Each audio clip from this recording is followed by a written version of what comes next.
This is Lamia Lahoud for Info Live Television speaking to Dr. Saeb Erakat, the Palestinian chief negotiator in Jericho.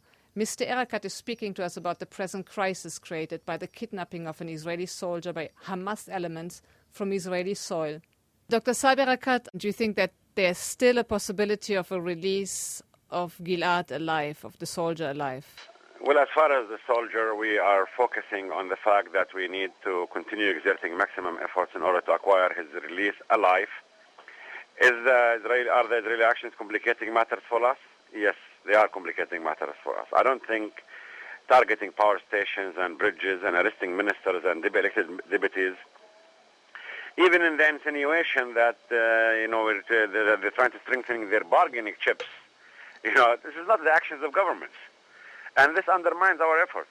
Do you have any clue where he might be, and what is the PA doing to find out where he is? Lamia, had we had any clue where the soldier is, we would have got him to Israel a long time ago. Had the Israelis known his whereabouts, they would not have waited for you, me, or Europe. They would have gone in. We don't know. We're looking for a person between 1.3 million people. It's like a needle in a stick of hay. And we need to begin the chance. We're having a house-to-house search. We're doing whatever it takes. But Hamas claimed responsibility for the kidnapping. So Israel arrested the Hamas government. Do you think that you can deal with the Hamas government in the future after that happened? Well, I don't know if it's the acts of governments to kidnap or the acts of governments to abduct ministers and PLC members. I think this behavior is not acceptable, cannot be acceptable. I think what we need to do is to restore some sanity, wisdom, and courage and farsightedness. It's madness out there. It's really madness. Things are slipping outside our fingers like sand. And the only thing of such policies, such violence, is just adding to the complexities and adding to the suffering of both Palestinians and Israelis.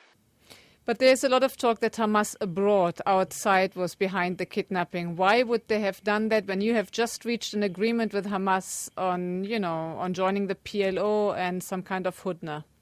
I honestly don't have the slightest idea of what was going on inside, outside, inside. All I know is we're trying inside, internally, to reach an agreement on a program for a united government, national unity government that will take into account the recognition of Israel, the two-state solution, renounce violence, and accept the obligations of the authority.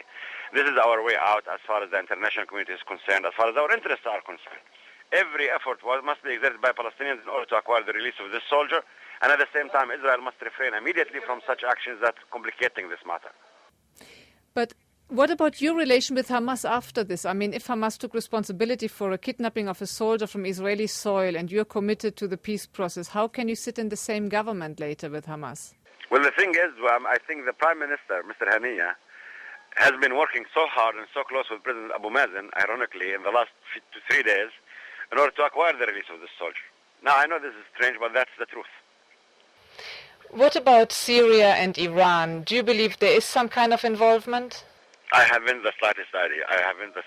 I think we should focus on one thing now. We should focus on the issue of finding the soldier and getting him out alive. And at the same time, the soldier should not be treated with 1.3 million people's lives in Gaza Strip. Thank you very much. I appreciate it. Thank you, Rami.